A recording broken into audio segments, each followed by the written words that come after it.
Dozens of permutations and combinations, maybe more. Politics, their strategies. 1970 সালের September মাসটি ছিল ফিলিস্তিনের ইতিহাসের সবচেয়ে শোকাবহ মাসগুলোর মধ্যে একটি। সে সময় 10 দিনের যুদ্ধে ফিলিস্তিনি মুক্তি সংগঠন পিএলওর অন্তত 3 সহস্রাধিক নেতাকর্মী নিহত হয়। হাজার হাজার নেতাকর্মী বন্দী হয় এবং কয়েক বছর ধরে তাদের প্রধান আশ্রয়স্থল জর্ডান থেকে তাদেরকে সদলবলে উচ্ছেদ হতে হয়। কিন্তু ফিলিস্তিনের মুক্তি সংগ্রামের ইতিহাস পাল্টে দেওয়া এ যুদ্ধ ইসরায়েলের বিরুদ্ধে ছিল না, বরং এটি ছিল জর্ডান এবং ফিলিস্তিনের মধ্যে ভাতৃঘাতী গৃহযুদ্ধ। ফিলিস্তিনিদের মুক্তি সংগ্রামের পথকে বাঁকিয়ে দেওয়া অত্যন্ত দুঃখজনক এই ঘটনাটি ইতিহাসে আইলুল আল আসওয়াদ তথা ব্ল্যাক সেপ্টেম্বর নামে পরিচিত। কি এই ব্ল্যাক সেপ্টেম্বর, এর পটভূমি বা কি, সে ব্যাপারে বিস্তারিত আলোচনা করব। পাশাপাশি অবস্থিত জর্ডান এবং ফিলিস্তিনের মধ্যবর্তী সীমারেখাটি প্রাকৃতিক দুই দেশের মধ্য দিয়ে বয়ে গেছে মৃত সাগর এবং গেলিলি সাগরকে সংযুক্ত করা জর্ডান রিভার নামে সরু একটি নদী। জর্ডান রাষ্ট্রটির অবস্থান এই নদীর পূর্ব পাশে আর ফিলিস্তিনের অবস্থান এর পশ্চিম পাশে। নদীর পশ্চিম পাশে অবস্থিত বলে ফিলিস্তিনের এই অংশটি পশ্চিম তীর বা ওয়েস্ট ব্যাংক নামে পরিচিত। পবিত্র জেরুজালেম নগরী এবং মসজিদ আল আকসা এই পশ্চিম তীরেই অবস্থিত। 1948 সালে ইসরায়েল যখন ফিলিস্তিনের ভূমিতে নিজেদের স্বাধীনতা ঘোষণা দেয়, ফিলিস্তিনি গ্রামগুলোতে আক্রমণ এবং অধিবাসীদেরকে উচ্ছেদ করতে শুরু করে, তখন অন্যান্য আরব দেশগুলোর পাশাপাশি জর্ডানও ইসরায়েলের বিরুদ্ধে যুদ্ধ শুরু করে। যুদ্ধে আরবদের পরাজয় ঘটে এবং ইসরায়েল জাতিসংঘের মানচিত্রে বরাদ্দকৃত নিজের অংশ তো বটেই, ফিলিস্তিনের জন্য বরাদ্দকৃত ভূমিরও অর্ধেকের বেশি দখল করে নেয়। জাতিসংঘের প্রস্তাবিত মানচিত্রে জেরুজালেমের আশেপাশের এলাকাগুলো সহ সমগ্র পশ্চিম তীর ছিল ফিলিস্তিনিদের জন্য বরাদ্দকৃত। কিন্তু যুদ্ধে ইসরায়েল পশ্চিম জেরুজালেম সহ বিশাল এলাকা দখল করে নেয়। পূর্ব জেরুজালেম সহ পশ্চিম তীরের বাকি এলাকাগুলোও হয়তো তারা দখল করে নিত, কিন্তু জর্ডানীয় সেনাবাহিনী তাদেরকে সেসব এলাকায় পরাজিত করে। যুদ্ধ শেষ হওয়ার পরও তাই জর্ডানীয় সেনাবাহিনী সেখানে নিজেদের উপস্থিতি বজায় রাখে এবং 2 বছর পর 1950 সালে জর্ডান এই পশ্চিম তীরের এলাকাগুলোকে অ্যানেক্স করে নেয়, অর্থাৎ নিজের ভূমি হিসেবে অন্তর্ভুক্ত করে নেয়। 1948 সালের যুদ্ধের সময় বিপুল সংখ্যক ফিলিস্তিনি শরণার্থী জর্ডান নদী পেরিয়ে পূর্ব তীরের জর্ডানের মূল ভূমিতে গিয়ে আশ্রয় নিয়েছিল। 1950 সালে যখন পশ্চিম তীরকেও জর্ডানের সাথে অন্তর্ভুক্ত করা হয়, তখন দেখা যায় নতুন এই এলাকাসহ সমগ্র জর্ডানের জনসংখ্যার 2/3 ফিলিস্তিনি। মূল জর্ডানীয় নাগরিকরাই সেখানে সংখ্যালঘু। জর্ডানের তৎকালীন বাদশাহ আবদুল্লাহ বিন হুসেইন অবশ্য ফিলিস্তিনিদেরকে নাগরিকত্ব প্রদান, তাদের জন্য সংসদের অর্ধেক আসন বরাদ্দ সহ নানা ধরনের সুযোগ সুবিধা সৃষ্টি করেন। কিন্তু জনমিতির এই পরিবর্তন জর্ডানের ভবিষ্যৎ রাজনীতিকে পুরোপুরি পাল্টে দেয়। প্রতিষ্ঠাকাল থেকেই জর্ডানের রাজতন্ত্র ছিল মূলত ব্রিটিশপন্থী। আধুনিক জর্ডান তথা হাশেমাইট কিংডম অফ জর্ডান এর প্রতিষ্ঠাতা আবদুল্লাহ বিন হুসেইন ছিলেন মক্কার গভর্নর শেরিফ হুসেইন বিন আলীর পুত্র। প্রথম বিশ্বযুদ্ধের সময় এই হুসেইন বিন আলী ছিলেন আরব উপদ্বীপে ব্রিটিশদের প্রধান মিত্র। ব্রিটিশদের যুগসাজেশে লরেন্স অফ অ্যারাবিয়ার সহায়তায় তিনি তুরস্কের নেতৃত্বাধীন অটোমান খিলাফতের পতন ঘটানোর জন্য আরব বিদ্রোহ শুরু করেছিলেন, এই আশায় যে যুদ্ধ শেষে ব্রিটিশরা তাকে সমগ্র আরবের বাদশাহী দেবে। ব্রিটিশরা অবশ্য হোসেনকে দেওয়া প্রতিশ্রুতি রক্ষা করেনি, তবে তারা হোসেনের পুত্রদেরকে ইরাক, সিরিয়া এবং হেজাজে রাজত্ব করার সুযোগ করে দেয়। আবদুল্লাহ যদিও অনেকটা নিজের চেষ্টাতেই জর্ডানে গিয়ে হাশেমি রাজতন্ত্রের গোড়াপত্তন করেন, কিন্তু পরবর্তীতে তিনিও ব্রিটিশদের মুখাপেক্ষী হয়ে পড়েন। দ্বিতীয় বিশ্বযুদ্ধের পর থেকে যখন ইসরায়েল প্রতিষ্ঠার সম্ভাবনা নিয়ে আলোচনা হচ্ছিল, তখন বাদশাহ আবদুল্লাহ গোপনে জুইশ এজেন্সির সাথে যোগাযোগ করছিলেন। অন্যান্য আরব রাষ্ট্রগুলো যেখানে ইসরায়েল প্রতিষ্ঠার সম্পূর্ণ বিরোধী ছিল, সেখানে আব্দুল্লাহর তাতে খুব একটা আপত্তি ছিল না, বরং তিনি চাইছিলেন ইয়াহুদীদের জন্য বরাদ্দকৃত অংশে ইসরায়েল প্রতিষ্ঠিত হলে তিনি ফিলিস্তিনিদের জন্য বরাদ্দকৃত ভূমির পুরোটুকুই দখল করে তার অধীনে নিয়ে নেবেন এবং তার ভাইদের সাথে মিলে ইরাক, সিরিয়া, জর্ডান এবং ফিলিস্তিনকে একত্রিত করে বৃহত্তর সিরিয়া প্রতিষ্ঠা করবেন।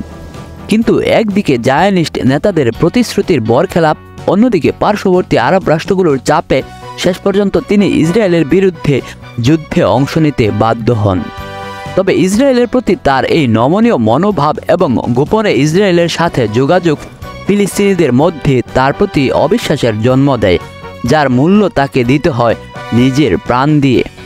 1951 সালে আল আকসা মসজিদে নামাজ পড়ার সময় এক ফিলিস্তিনি আত্মাইয়ের গুলিতে তিনি প্রাণ হারান।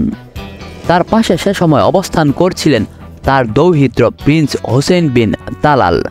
কিশোর হোসেনের বুকেও সেদিন গুলি লেগেছিল, কিন্তু তার জামার উপর দাতব মেডেল থাকায় গুলি তার শরীরে প্রবেশ করতে পারেনি। আব্দুল্লাহর মৃত্যুর পর প্রথমে তার পুত্র তালাল ক্ষমতায় বসেছিলেন, কিন্তু তিনি অসুস্থ থাকায় পরের বছর তালালের পুত্র হোসেনকে রাজা হিসেবে দায়িত্ব দেওয়া হয়। সে সময় তার বয়স ছিল মাত্র 16 বছর। ক্ষমতার সাথে সাথে হোসেন তার দাদার কাছ থেকে ফিলিস্তিন সংকটটিও উত্তরাধিকার সূত্রে লাভ করেন, কিন্তু সময়ের সাথে সাথে এই সংকট আরও জটিল হয়ে উঠতে থাকে। 60-এর দশক ছিল ফিলিস্তিনিদের রাজনীতির জন্য খুবই গুরুত্বপূর্ণ একটি সময়। সে সময় বিদেশের মাটিতে বড় হওয়া ফিলিস্তিনি শরণার্থীদের সন্তানরা সবেমাত্র যৌবনে পদার্পণ করছিল। নিজের দেশে ফিরে যাওয়ার, দেশকে স্বাধীন করার তীব্র বাসনা তাদেরকে সংগঠিত হওয়ার, অস্ত্র হাতে তুলে নেওয়ার, ইসরায়েলের বিরুদ্ধে যুদ্ধে যাওয়ার প্রেরণা জুগিয়ে আসছিল। জর্ডান সহ বিভিন্ন আরব রাষ্ট্রের শরণার্থী শিবিরগুলোতে বড় হওয়া এসব ফিলিস্তিনি যুবকদের অধিকাংশেরই কোনো চাকরি বাকরি ছিল না।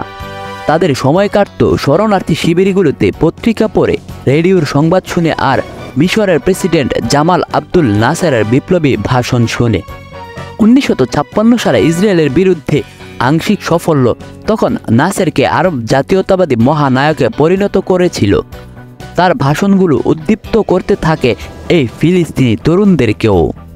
দীর্ঘদিনেও ফিলিস্তিন সংকটের কোনো সমাধান না হওয়ায় এই যুবকরা এসময় আরব রাষ্ট্রগুলোর উপর থেকে আস্থা হারিয়ে নিজেরাই ফিলিস্তিনের ভাগ্য গড়ে তোলার স্বপ্ন দেখতে শুরু করে। বিভিন্ন দেশে এসব যুবকরা বিভিন্নভাবে সংগঠিত হতে শুরু করে এবং 1964 সালে এরকম কয়েকটি নতুন সংগঠন একত্রিত হয়ে গঠন করে পিএলও বা প্যালেস্টাইন লিবারেশন অর্গানাইজেশন তথা ফিলিস্তিন মুক্তি সংগঠন। পিএলওর ভেতরে বিভিন্ন সংগঠন ছিল। এদের মধ্যে সবচেয়ে বড় দলটি ছিল ইয়াসির আরাফাতের নেতৃত্বাধীন সেকুলার বামধারার জাতীয়তাবাদী সংগঠন ফাতাহ। কিন্তু সেই সাথে ছিল আরও দুটি উগ্র বামপন্থী মার্কিস্ট লেনিনিস্ট সংগঠন পিএফএলপি বা ডিএফএলপি। এদের সবারই লক্ষ্য ছিল ইসরায়েলের বিরুদ্ধে যুদ্ধ করে ফিলিস্তিনের স্বাধীনতা অর্জন করা, কিন্তু তা করতে গিয়ে আরব রাষ্ট্রগুলোর সাথে যে ধরনের সম্পর্ক বজায় রাখা প্রয়োজন ছিল সে ব্যাপারে এদের মধ্যে মতবিরোধ ছিল। যাই হোক, পিএলও এবং এর অন্তর্ভুক্ত দলগুলো আরব রাষ্ট্রগুলোর ভেতর থেকে ইসরায়েলের উপর আক্রমণ করতে শুরু করে। মিশর, সিরিয়া, ইরাক সহ আরব রাষ্ট্রগুলো তাদেরকে অর্থ এবং অস্ত্র দিয়ে সাহায্য করতে থাকে, কিন্তু এই দেশগুলোতে তখন ছিল শক্তিশালী সামরিক সরকার, ফলে ফিলিস্তিনি গেরিলারা তথা ফেদাইনদেরকে নিয়ন্ত্রণ করার মতো সক্ষমতা তাদের ছিল। তারা ফেদাইনদেরকে সাহায্য করলেও এটা নিশ্চিত করতে পেরেছিল যে তাদের অনুমতি ছাড়া বা তাদের সাথে যোগাযোগ করা ছাড়া ফিলিস্তিনিরা নিজেরাই ইসরায়েলের উপর আক্রমণ করে তাদের উপর বিপদ ডেকে আনবে না। কিন্তু জর্ডানের অবস্থা ছিল ভিন্ন। জর্ডানের সেনাবাহিনী ছিল তুলনামূলকভাবে দুর্বল, তাদের সক্ষমতাও ছিল তুলনামূলকভাবে কম। তাছাড়া জর্ডানে ফিলিস্তিনি গেরিলাদের সংখ্যার অনুপাতও ছিল যে কোনো দেশের চেয়ে বেশি। এত বিশাল সংখ্যক গেরিলার কার্যক্রম নিয়ন্ত্রণ করা জর্ডানের পক্ষে সম্ভব ছিল না। এই গেরিলারা জর্ডানীয় সেনাবাহিনীর সাথে যোগাযোগ না করে নিজেরাই সীমান্ত দিয়ে ইসরায়েলের উপর আক্রমণ করতে শুরু করে। আর প্রতিশোধমূলক ব্যবস্থা হিসেবে ইসরায়েল পাল্টা আক্রমণ করতে শুরু করে জর্ডানের সীমান্তের ভেতর জর্ডানীয় সেনাবাহিনীর উপর। সময় যত গড়াতে থাকে, ফেদাইনদের অনিয়ন্ত্রিত কার্যক্রম জর্ডানের জন্য ততই উদ্বেগের কারণ হয়ে উঠতে থাকে। 1967 সালে যখন মিশর এবং ইসরায়েলের মধ্যে যুদ্ধ শুরু হয়ে যায়, তখন তাতে জর্ডানও জড়িয়ে পড়ে। বাদশাহ হুসেইনের অবশ্য ইসরায়েলের বিরুদ্ধে যুদ্ধে যাওয়ার কোনো পরিকল্পনা ছিল না। তিনি ইসরায়েলের সাথে সমঝোতার রাজনীতিতেই বেশি আগ্রহী ছিলেন। তিনি গোপনে ইসরায়েলকে আশ্বস্ত করেছিল যে ফিলিস্তিনি গেরিলাদেরকে নিয়ন্ত্রণ করতে তিনি যথাসাধ্য চেষ্টা করবেন। কিন্তু বাস্তবে হুসেইনের পক্ষে ফিলিস্তিনিদের বিপক্ষে শক্ত কোনো পদক্ষেপ নেওয়া সম্ভব ছিল না। এমনিতেই নাসেরের তুমুল জনপ্রিয়তার প্রভাবে হুসেইন তখন অভ্যুত্থানের মাধ্যমে ক্ষমতাচ্যুত হওয়ার ভয়ে ছিলেন। তার উপর ফিলিস্তিনে বামপন্থী গেরিলারাও ক্রমেই তার উপর অসন্তুষ্ট হয়ে উঠেছিল। এমত অবস্থায় তিনি যদি ফিলিস্তিনিদের কার্যক্রমে বাধা দিতে যেতেন, তাহলে তার ক্ষমতায় টিকে থাকা সম্ভব হতো না। এই সংকট থেকে উত্তরণের জন্য হুসেইন সম্পূর্ণ অপ্রত্যাশিতভাবে স্বপ্রণোদিত হয়ে নাসেরের সাথে মিত্রতা স্থাপন করেন। তিনি মিশরের সাথে সামরিক সহযোগিতা চুক্তি করেন এবং এরপর যখন 67 সালের যুদ্ধ শুরু হয়ে যায়, তখন চুক্তি অনুযায়ী জর্ডানে নিযুক্ত মিশরীয় জেনারেলদের নির্দেশে জর্ডান ও ইসরায়েলের বিরুদ্ধে জড়িয়ে পড়ে। কিন্তু এই যুদ্ধের ফলাফল ছিল আরবদের জন্য চরম বিপর্যয়মূলক। যুদ্ধে মিশর হারায় গাজা উপত্যকা সহ সমগ্র সিনাই উপদ্বীপ, সিরিয়া হারায় গোলান মালভূমি, আর জর্ডান হারায় জেরুজালেম সহ সমগ্র পশ্চিম উপকূল। প্রায় 3 লাখ নতুন ফিলিস্তিনি শরণার্থী পশ্চিম তীর থেকে জর্ডানে প্রবেশ করে। জর্ডান মুখোমুখি হয় আগের চেয়ে আরও বড় সংকটের। 1967 সালের যুদ্ধে আরবদের পরাজয়ের পর ফিলিস্তিনিরা বুঝতে পারে আরবদের আশায় বসে থাকলে চলবে না। তারা নিজেরাই ইসরায়েলের বিরুদ্ধে গেরিলা আক্রমণের মাত্রা বাড়িয়ে দেয়। পিএলও পশ্চিম তীরের সীমান্ত সংলগ্ন শহর কারামাতে তাদের হেডকোয়ার্টার স্থাপন করে এবং সেখান থেকে ইসরায়েলের উপর আক্রমণ করতে শুরু করে। একই সাথে ফাতাহ সংগঠন ইসরায়েলের সীমান্তের ভেতরে গিয়েও গেরিলা আক্রমণ করতে শুরু করে। 1968 সালের মার্চে এরকম একটি আক্রমণের পর ইসরায়েলি সেনাবাহিনীর বিশাল একটি দল জর্ডানের কারামা শহরে প্রবেশ করে। ইসরায়েলের এই অপারেশনের লক্ষ্য ছিল পিএলওর ঘাঁটি গুঁড়িয়ে দেওয়া এবং ইয়াসির আরাফাতকে আটক বা হত্যা করা।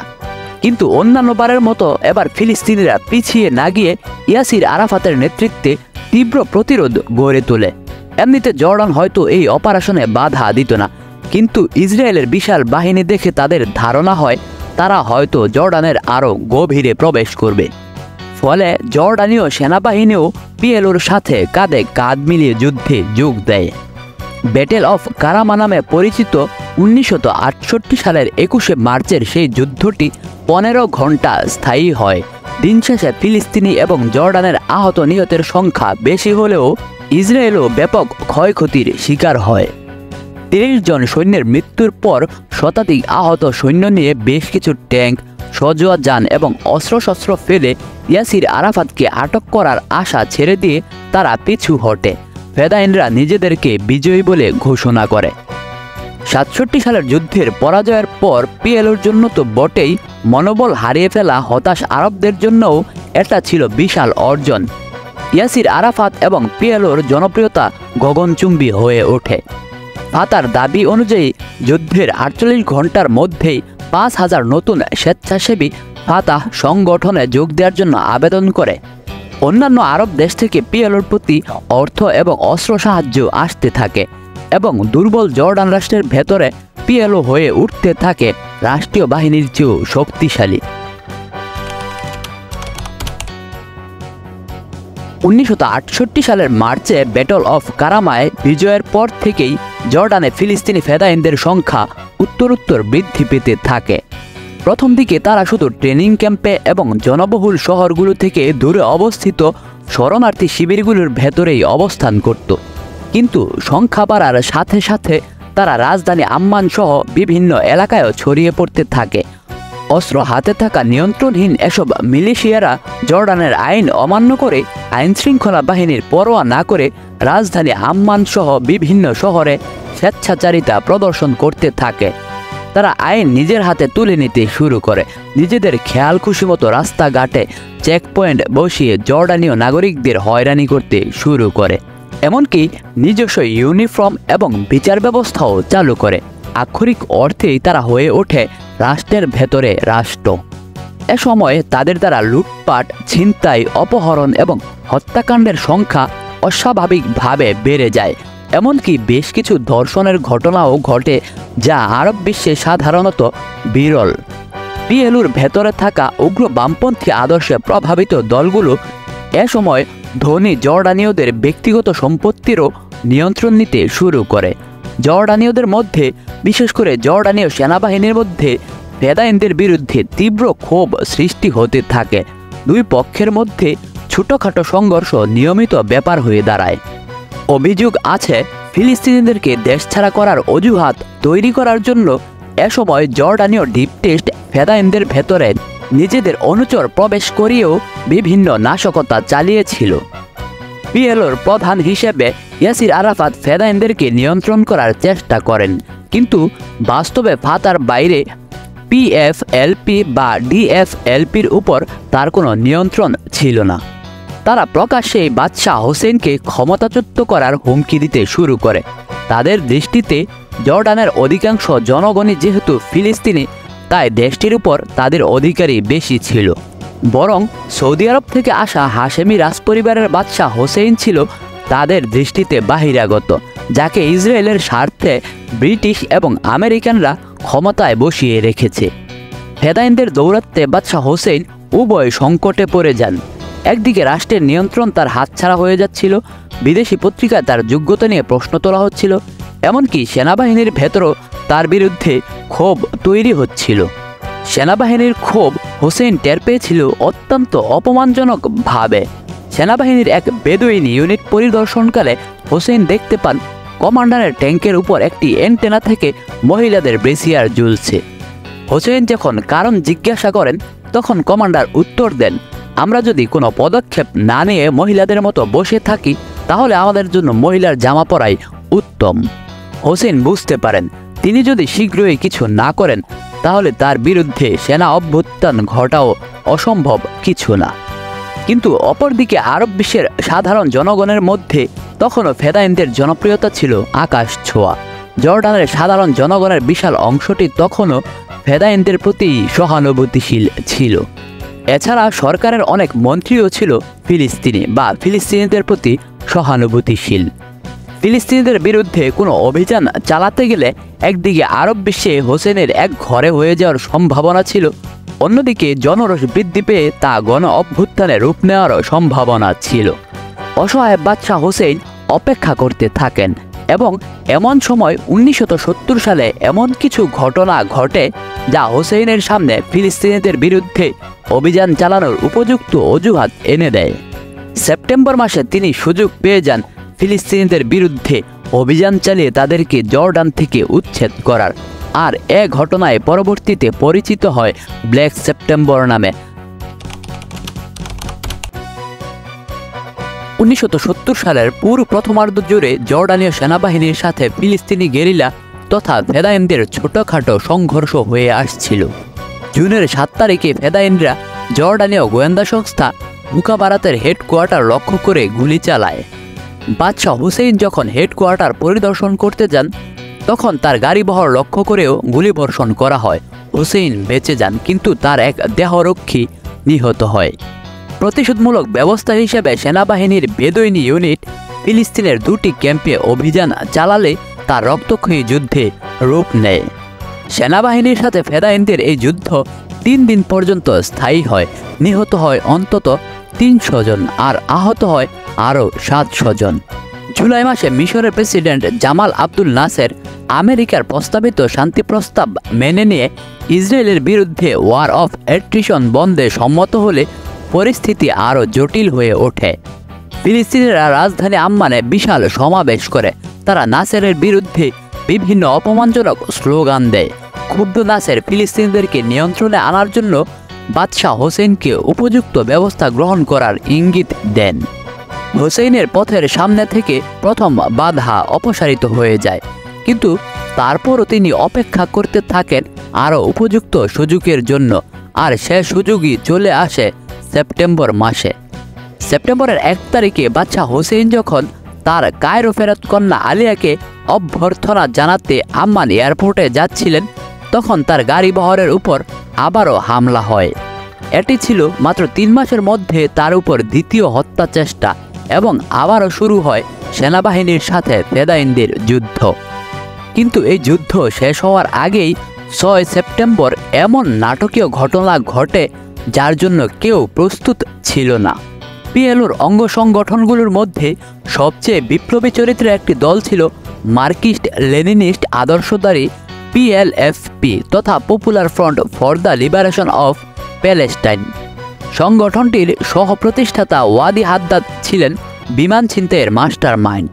তার পরিকল্পনায় 1968-69 সালে পিএলএফপির সদস্যরা একাধিক ইসরায়েলি এবং পশ্চিমা বিমান ছিনতাই করে বিশ্বকে তাক লাগিয়ে দিয়েছিল। কিংবদন্তি নারী বিমান ছিনতাইকারী লায়লা খালেদও ছিলেন এই পিএলএফপির একজন কর্মী। 1970 সালের 6 সেপ্টেম্বর লায়লা খালেদ সহ এই পিএলএফপির সদস্যরা মোট 3টি প্লেন হাইজ্যাক করে। লায়লা খালেদের এবারের অপারেশন অবশ্য ব্যর্থ হয়। তার সহকর্মী পুলিশের গুলিতে নিহত হয় এবং তিনি নিজে ধরা পড়ে যান। কিন্তু অন্য দুটি প্লেন, একটি আমেরিকান একটি সুইস, সফলভাবে হাইজ্যাক করে পিএলএফপির কর্মীরা জর্ডানের জারকা শহরের পরিত্যক্ত একটি সামরিক বিমান ঘাঁটিতে নিয়ে যায়। 3 দিন পর আরেকটি ব্রিটিশ বিমানও হাইজ্যাক করে একই এয়ারপোর্টে নিয়ে যাওয়া হয়। 3 শতাধিক জিম্মির মুক্তিপণ হিসেবে পিএলএফপি ইসরায়েলি এবং পশ্চিমা কারাগারগুলোতে বন্দী ফিলিস্তিনিদের মুক্তি দাবি করে। একসাথে একাধিক বিমান ছিনতাইয়ের ঘটনা বিশ্বকে স্তম্ভিত করে দেয়।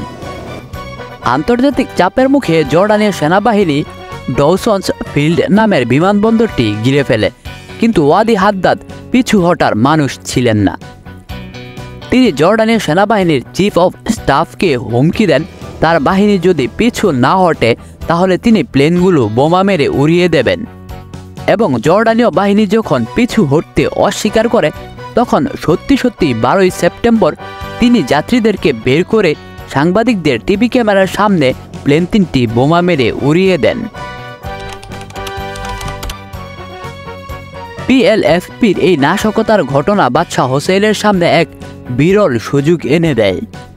16 সেপ্টেম্বর তিনি দেশে সামরিক আইন জারি করেন, বেসামরিক সরকার ভেঙে দিয়ে সামরিক সরকার গঠন করেন এবং ফেদাইনদের স্বেচ্ছাচারিতার চূড়ান্ত অবসান ঘটানোর পদক্ষেপ নেন। 17 তারিখে সেনাবাহিনী 4 দিক থেকে রাজধানী আম্মানে প্রবেশ করে এবং ফেদাইনদের সবচেয়ে শক্তিশালী ঘাঁটি ওয়াহদাত ক্যাম্পে আক্রমণ করে। কিন্তু ভেতরে ফেদাইনদের কাছেও ট্যাঙ্ক সহ বিপুল পরিমাণে গোলাবারুদ ছিল। তারা তীব্র প্রতিরোধ গড়ে তোলে। একই সাথে অন্যান্য শহরের ফেদাইনদের ক্যাম্পগুলোতেও যুদ্ধ ছড়িয়ে পড়ে। শীঘ্রই বিদেশিরাও এই সংকটে জড়িয়ে পড়ে। সিরিয়ান সেনাবাহিনী 3 শতাধিক ট্যাঙ্ক নিয়ে জর্ডানের দিকে অগ্রসর হয়। উপায়ান্তর না দেখে বাদশাহ হোসেন আমেরিকা এবং ইসরায়েলের কাছে সাহায্য চান। আমেরিকা তাদের 6ষ্ঠ নৌবহর নিয়ে জর্ডানের কাছাকাছি ইসরায়েলি উপকূলে গিয়ে উপস্থিত হয়। অন্যদিকে ইসরায়েলি বিমান বাহিনী অগ্রসরমান সিরিয়ান বাহিনীর উপর দিয়ে মহড়া দেয়। এই সুযোগে জর্ডানীয় বিমান বাহিনী সিরিয়ান বাহিনীর উপর হামলা করে। ব্যাপক ক্ষয়ক্ষতির মুখে সিরিয়ান বাহিনী পিছু হটতে বাধ্য হয়। সিরিয়ানদের বিরুদ্ধে জয়লাভ করার পর জর্ডানীয় সেনাবাহিনী নবোদ্যমে ফেদাইনদের ক্যাম্পগুলোতে গোলাবর্ষণ শুরু করে। হাজার হাজার ফিলিস্তিনি নিহত হতে থাকে। আলোচনার জন্য সুদানের প্রেসিডেন্ট জাফর নিমেরির নেতৃত্বে আরব লীগের একটি প্রতিনিধি দল জর্ডানে আসেন। প্রতিনিধি দলের মধ্যে একজন ছিলেন কুয়েতের প্রতিরক্ষামন্ত্রী শেখ সাদ আবদুল্লাহ আল সাবাহ। তিনি ইয়াসির আরাফাতকে কুয়েতি শেখদের মতো আল খাল্লা পরিয়ে গোপনে তার সাথে করে উদ্ধার করে নিয়ে যান। জর্ডানের অব্যাহত অভিযানের প্রতিবাদে আরব রাষ্ট্রগুলোতে নিন্দার ঝড় ওঠে। কায়রোতে আরব লীগের জরুরি অধিবেশন বসে। সেখানে লিবিয়া নেতা মুয়াম্মার আল গাদ্দাফির চাপে পড়ে জর্ডানের প্রধানমন্ত্রী পদত্যাগ করে বসেন। অন্যদিকে স্বজাতির উপর এই নির্মম অভিযান এবং হত্যাকাণ্ড মেনে নিতে না পেরে জর্ডানীয় সেনাবাহিনীর প্রায় 3 শতাধিক ফিলিস্তিনি সেনা সদস্য পদত্যাগ করে বাদশাহ হোসেন বাধ্য হন সমঝোতায় বসতে। 27 সেপ্টেম্বর মিশরের প্রেসিডেন্ট জামাল আব্দুল নাসেরের উদ্যোগে ইয়াসির আরাফাত এবং বাদশাহ হোসেন যুদ্ধবিরতিতে স্বাক্ষর করেন, কিন্তু ততদিনে নিহত হয়েছে অন্তত 3,500 ফিলিস্তিনি নাগরিক।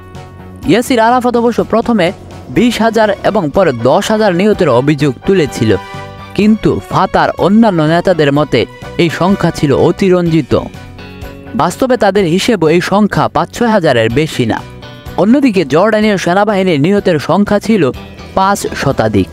27 সেপ্টেম্বর আনুষ্ঠানিক যুদ্ধবিরতি হলেও সংঘর্ষ পুরোপুরি থামেনি। জর্ডানীয় বাহিনী ধীরে ধীরে অধিকাংশ ক্যাম্পের নিয়ন্ত্রণ নেয়। 13 অক্টোবর হোসেইন এবং আরাফাত আরেকটি শান্তি চুক্তি করেন। এই চুক্তি অনুযায়ী আরাফাত সম্মত হন পিএলওর সদস্যরা জর্ডানের ভিতরে নিজস্ব ইউনিফর্ম পরিধান করবে না এবং প্রকাশ্যে অস্ত্র বহন করবে না। কিন্তু আরাফাত চুক্তিতে স্বাক্ষর করলেও পিএলওর অন্যান্য অঙ্গ সংগঠনগুলো, বিশেষ করে পিএফএলপি এবং ডিএফএলপি এই শর্ত মানতে রাজি ছিল না। তারা যুদ্ধ চালিয়ে যেতে থাকে। ততদিনে জামাল আব্দুল নাসের মৃত্যুবরণ করায় ফিলিস্তিনিদের পক্ষে দাঁড়ানোর মতো শক্তিশালী কোনো নেতাও ছিল না। ফলে হুসেইন পুনরায় পিএলওর বিরুদ্ধে অভিযান শুরু করে এবং 1971 সালের মাঝামাঝি নাগাদ ফেদাইনদেরকে জর্ডান থেকে পুরোপুরি উচ্ছেদ করেন। জুলাই মাসে সর্বশেষ 2000 ফেদাইন জর্ডানীয় বাহিনীর কাছে আত্মসমর্পণ করার পর তাদেরকে সিরিয়া হয়ে লেবাননে চলে যাওয়ার সুযোগ দেওয়া হয়। ফেদাইনদের কাছে এটা এতটাই অপমানজনক পরাজয় ছিল যে অনেকে জর্ডানের কাছে আত্মসমর্পণ না করে নদী পেরিয়ে ইসরায়েলে গিয়ে আত্মসমর্পণ করে। ব্ল্যাক সেপ্টেম্বর ফিলিস্তিনিদের মুক্তি সংগ্রামের গতিপথকে বদলে দিয়েছিল চিরতরে। এর আগে তারা জর্ডানের বিশাল ভূমিতে প্রায় স্বাধীনভাবে বিচরণ করতে পারত, কিন্তু ব্ল্যাক সেপ্টেম্বরের পর তাদেরকে ঘুরে বেড়াতে হয় একের পর এক আশ্রয়ের খোঁজে। শুধু ফিলিস্তিন না, ব্ল্যাক সেপ্টেম্বরের ঘটনা গভীরভাবে প্রভাব ফেলে বিশ্বের অন্তত 8 ডজন দেশে। বিপুল সংখ্যক ফেদাইন জর্ডান থেকে বিতাড়িত হয়ে লেবাননে গিয়ে আশ্রয় নিয়ে সেখানকার রাজনীতিকে আমূল পাল্টে দেয় এবং কয়েক বছর পর সেখানেও ফিলিস্তিনি গেরিলা, ডানপন্থী খ্রিস্টান বাহিনী, সিরিয়া এবং ইসরায়েলের মধ্যে বহুমুখী গৃহযুদ্ধ শুরু হয়। ব্ল্যাক সেপ্টেম্বরের সময় সিরিয়ার ডিফেক্টো প্রেসিডেন্ট ছিলেন বাথ পার্টির নেতা সালাহ জাদিদ, আর তার বিমান বাহিনীর প্রধান ছিলেন হাফেজ আল আসাদ। সালাহ জাদিদের নির্দেশে সেনাবাহিনী ট্যাঙ্ক নিয়ে ফিলিস্তিনিদেরকে সাহায্য করতে অগ্রসর হলেও সম্ভাব্য আমেরিকান এবং ইসরায়েলি আক্রমণের আশঙ্কায় হাফেজ আল আসাদ তার নির্দেশ অমান্য করে বিমান বাহিনীকে কাজে লাগানো থেকে বিরত থাকেন। এর ফলে দুজনের মধ্যে সম্পর্কের অবনতি ঘটে এবং এর কয়েক মাস পরেই এক অভ্যুত্থানে সালাহ জাদিদকে সরিয়ে হাফেজ আল আসাদ ক্ষমতা দখল করে নেন।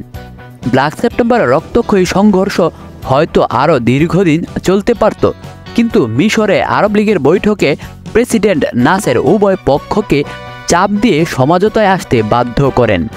কিন্তু এর আগে দুবার হার্ট অ্যাটাক করা নাসের নিজেই এই উত্তেজনা সহ্য করতে পারেননি। সেপ্টেম্বরের 27 তারিখে হোসেইন এবং আরাফাতের মধ্যে চুক্তি করিয়ে দিয়ে ঘুমাতে যাওয়ার পর সকালে তিনি হার্ট অ্যাটাক করে মৃত্যুবরণ করেন। পিএলওর জন্য তার অকাল মৃত্যু ছিল অপূরণীয় ক্ষতি।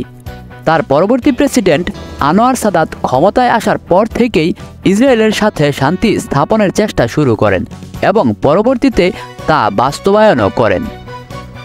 ব্ল্যাক সেপ্টেম্বরের আরেকটি ফলাফল ছিল পরবর্তীকালের পাকিস্তানের প্রেসিডেন্ট জিয়াউল হকের উত্থান। 1970 সালে জিয়াউল হক ছিলেন জর্ডানে নিযুক্ত পাকিস্তানের ডিফেন্স অ্যাটাশে, কিন্তু যুদ্ধ শুরু হলে তিনি তার দায়িত্বের চেয়েও বেশি ভূমিকা পালন করেন।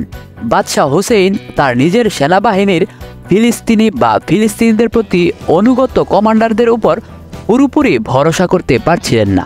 কাজেই তিনি জিয়াউল হককে দায়িত্ব দেন অপারেশন পরিচালনা করার। তবে জিয়াউল হকের সবচেয়ে বড় অবদান ছিল সিরিয়ান বাহিনীর অগ্রযাত্রা রোধ করে দেওয়া। সিরিয়ান বাহিনীর অগ্রসর হওয়ার সংবাদ শুনে হোসেইন জিয়াউল হককে প্রেরণ করেন পরিস্থিতি পর্যবেক্ষণ করে রিপোর্ট দেওয়ার জন্য। জিয়াউল হক রিপোর্ট করেন পরিস্থিতি খুবই খারাপ এবং এ থেকে উত্তরণের একমাত্র উপায় জর্ডানীয় বিমান বাহিনী দিয়ে সিরিয়ানদের উপর আক্রমণ করা। হোসেইন তার পরামর্শ গ্রহণ করেন এবং বিমান বাহিনীকে কাজে লাগিয়ে সিরিয়ানদেরকে পরাজিত করেন। জর্ডানে জিয়াউল হকের এই বিজয়ের তাৎপর্য ছিল আরও সুদূর প্রসারী। 1971 সালে বাংলাদেশের স্বাধীনতা যুদ্ধে পাকিস্তানি সেনাবাহিনীর অপমানজনক পরাজয়ের পর জুলফিকার আলী ভুট্টোর একজন জনপ্রিয় এবং গ্রহণযোগ্য সেনা কর্মকর্তা প্রয়োজন ছিল।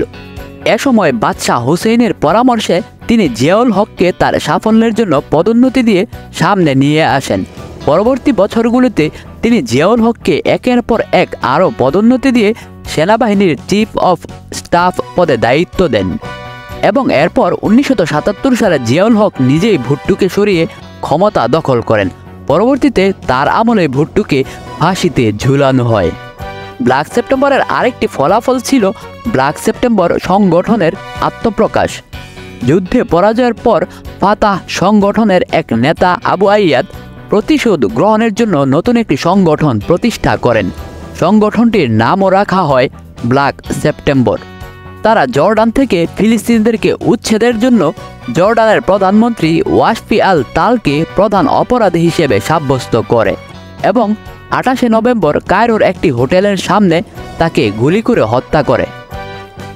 পরের বছর জার্মানির মিউনিকে অলিম্পিক গেমস চলার সময় তারা 11 জন ইসরায়েলি খেলোয়াড় এবং কোচকে জিম্মি করে এবং মুক্তিপণ হিসেবে বিভিন্ন দেশে আটক ফিলিস্তিনি বন্দীদের মুক্তি দাবি করে।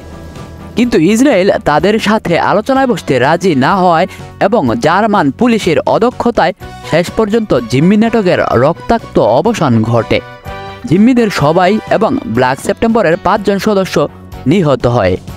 মিউনিক ম্যাসাকার নামে পরিচিত এই হত্যাকাণ্ড পিএলওর ভাবমূর্তি ব্যাপকভাবে ক্ষুণ্ণ করে, যা পুনরুদ্ধার করতে আরাফাতকে চড়া মূল্য দিতে হয়।